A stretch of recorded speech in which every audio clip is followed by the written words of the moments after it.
નમસ્કાર દોસ્તો. હાલો ને દોસ્તો ગામડે જઈએ. હાલો ને દોસ્તો ગામડે જઈએ. મિત્રો, હું પ્રોફેસર પ્રયત્કર કાનડિયા. આજે હું ગામ વિશે વાત કરીશ.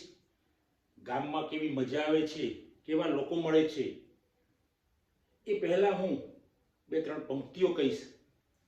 गांव की ये महक, गांव की ये महक, पंछियों की ये चहक, दोस्तों से डांट खाने की ये दहशत, दोस्तों से डांट खाने की ये दहशत, और ये गांव के लोगों के बीच में बैठने की ये महफिल, सब कुछ अच्छा लगता है.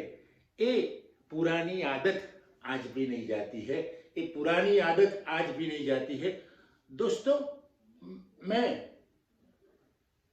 हर वीक में एक बार गांव में जाता हूँ. દરેક અઠવાડિયે ગામમાં જવાની ખૂબ મજા આવે છે. ક્યાંક કોઈક દિવસ 15 દિવસ થઈ જાય, કોઈક સામાજિક કારણે, સામાજિક પ્રસંગે, સામાજિક સુખ દુઃખના પ્રસંગે જઈએ અને ત્યાં લોકો મળી જાય છે. અને જે અત્યારના સમાજમાં એક અફવા ફેલાયેલી છે કે ભાઈ ગામમાં પણ પ્રેમ જતો રહ્યો છે, શહેરોમાં પણ પ્રેમ જતો રહ્યો છે. મિત્રો, એવું નથી. પ્રેમ તો એનો એ જ છે. માણસે ખાલી વાત બદલવાની, વાત કરવાની પદ્ધતિ બદલી છે. માણસે, કેટલાક માણસ હોય અથવા તો કોઈક માણસ હોય, એમણે સમાજમાં એક એવી અફવા ફેલાવી છે કે હવે સમાજમાં એવા લોકો રહ્યા નથી, ગામમાં એવા લોકો રહ્યા નથી, શહેરમાં એવા લોકો રહ્યા નથી કે જે આપસમાં એકબીજાને પ્રેમ કરે છે. મિત્રો, એવું નથી. ગામ પણ આજે જીવે છે સરસ રીતે, એવી રીતે શહેરમાં પણ પ્રેમ કરવા વાળા માણસો મળે છે. ક્યાંક નફરત હોય, સહજ વસ્તુ છે. જ્યાં આપણે કહીએ, જ્યાં ઈશ્વરની આપણે પૂજા કરતા હોય, પરમાત્માને આપણે યાદ કરતા હોય, તો ત્યાં એવી દાનવ શક્તિ પણ હોય. આ બધું સંભવિત છે કે અરસપરસ હોઈ શકે. મિત્રો, પણ ગામમાં જે જઈને આપણને લોકોને મળવાની મજા આવે છે, ગામના એ ખેતરમાં જઈને જે ફરવાની મજા આવે છે, એ પંખીઓની ચહક સાંભળવાની જે મજા આવે છે, અને આપણું જ્યારે બાળપણ, શૈશવ યાદ આવી જાય છે, અને જૂના મિત્રો અચાનક મળી જાય છે, અને મિત્રોને મળીને આપણને જે મિત્રો આનંદ આવે છે, એ આનંદની કોઈ સીમા નથી હોતી. અમાપ આનંદ હૈયામાં પ્રસરી જાય છે, કારણ કે હૃદય ગદગદ થઈ જાય છે. ક્યાંક હૃદયના રૂપે આંખમાંથી આનંદના આંસુ વહી આવે છે, તો ક્યાંક વેદનાના આંસુ વહી આવે છે. મિત્રો, આજે જ હું ગામ ગયેલો, અને એ ગામમાં મારા 2-3 જૂના મિત્રો મળી ગયા, અને મળી ગયા એટલા ભાવ વિભોર થઈ ગયા.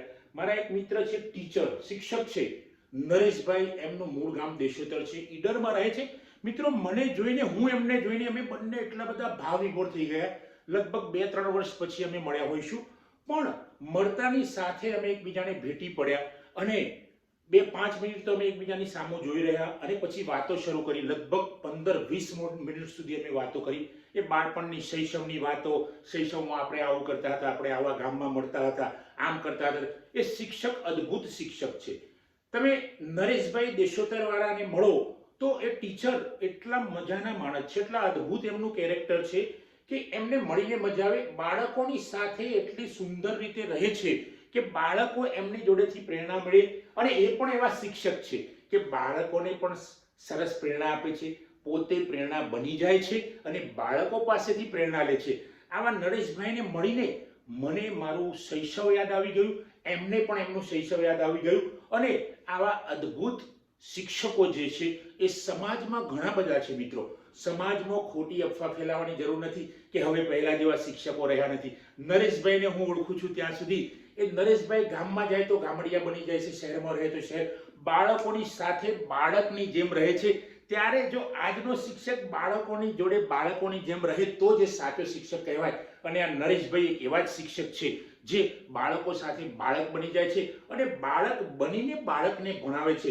મિત્રો, જ્યારે શિક્ષક પોતે વિદ્યાર્થી બની જાય અને એ વિદ્યાર્થી બનીને બાળકને ભણાવે, ત્યારે જે સાચો શિક્ષક બની શકે છે. મિત્રો, આજના દિવસમાં મારે એક બીજા મિત્ર મને ધુરજીભાઈ, કાપસો ગામના અદ્ભુત શિક્ષક ધુરજીભાઈ.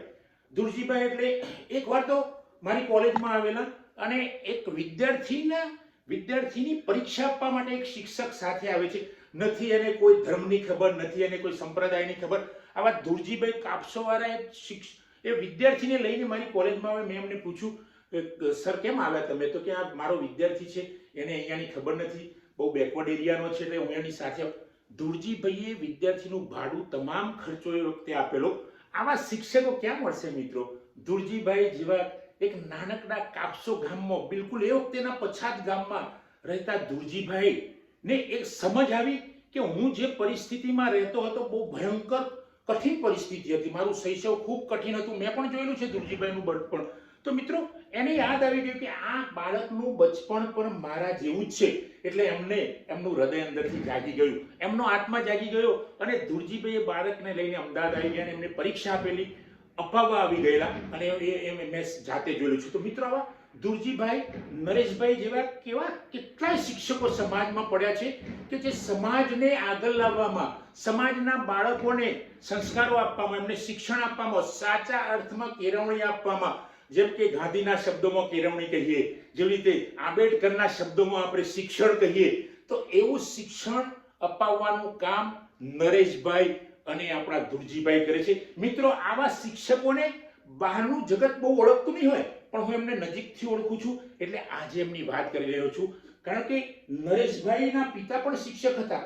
પિતા શિક્ષક હોય, એક ગામડાની અંદર શિક્ષક રહ્યા હોય અને એમના ગુણો નરેશભાઈમાં આવ્યા અને એક નાનકડા દેશોતર ગામમાંથી માણસ પહોંચી ગયો ક્યાંય બીજા જિલ્લામાં, અને બીજા જિલ્લામાં પણ એમને ઘણા વિદ્યાર્થીઓ સાથે એટલો બધો પ્રેમ કર્યો કે એ પ્રેમ રૂપે એ પાછા વતનમાં પરત ફર્યા. અને વતન તો એ ભૂલતા નથી, કારણ કે વતનમાં આવીને પણ બાળકોના શિક્ષણ સાથે સંસ્કારોનું સિંચન કરે છે. ધુરજીભાઈ પણ ગરીબ બાળક હોય, કોઈ આ બંને શિક્ષકો, ધુરજીભાઈ અને નરેશભાઈ, બંને શિક્ષકો માટે કોઈ નાત જાત ધર્મ નથી, કોઈ સંપ્રદાય નથી. મિત્રો આવા શિક્ષકો જ સાચા અર્થમાં શિક્ષકો કહેવાય. આ બે શિક્ષકોને આજે હું મળ્યો, રૂબરૂ મળ્યો. ધુરજીભાઈને મળીને હું ગદગદ થઈ ગયો, એમને ભેટી પડ્યો. એ પણ મને જોઈને દૂરથી હાથ લાંબો કરીને આવી ગયા. ત્યારે મારી આંખમાં ખુશીના અને દુઃખના આંસુ હતા. કારણ કે બંને કેમ હતા? કારણ કે ઘણા સમય પછી ધુરજીભાઈને હું મળ્યો હતો એટલે એક દુઃખના આંસુ હતા અને આનંદના આંસુ એટલે હતા કે ધુરજીભાઈ આજે મને મળી ગયા. છેક દૂરથી મને જોઈને હાથ લાંબો કર્યો અને મને આવીને સીધા ભેટી પડ્યા. નરેશભાઈની સ્થિતિ પણ આવી હતી. આ બંને મિત્રો મને મળ્યા, હું ગળગળો થઈ ગયો. મિત્રો એ પણ ગળગળા થઈ ગયા અને અમારી યાદ કદાચ એમને તો એ ખબર નહીં હોય કે અમારા ઉપર આ વિડીયો બનશે, પણ મિત્રો આ બે અદ્ભુત શિક્ષકોને જોઈને આજે હું પણ ઘણું શીખ્યો છું. કારણ કે આવા મિત્રો જો આપણને મળી જાય, જો સમાજમાં આવા મિત્રો હોય તો સમાજની અંદર એક સુવાસ અલગ પ્રકારની ફેલાશે, બાળકો સારું શિક્ષણ લેશે અને જે આપણે ખોટી અફવાઓ સમાજમાં ફેલાય છે કે આજનો સમાજ બગડી ગયો છે, આજના શિક્ષકો બગડી ગયા છે, આજના બાળકો બગડી ગયા છે, ખોટી વાત છે. કોઈ બગડ્યું નથી મિત્રો. કારણ કે આપણી જોવાની દ્રષ્ટિ કદાચ બદલાઈ છે. આપણે ટેકનોલોજીના યુગમાં જીવીએ છીએ, એઆઈના યુગમાં જીવીએ છીએ કે આપણે પણ એવા એઆઈ જેવા બની ગયા છીએ કે ખાલી મનથી જ કામ કરીએ છીએ, હૃદયથી કામ કરતા નથી. મિત્રો જો આપણે હૃદયથી કામ કરીશું, હૈયાને સાથે રાખીને જો આપણે જીવીશું તો જીવવામાં મદદ આવશે.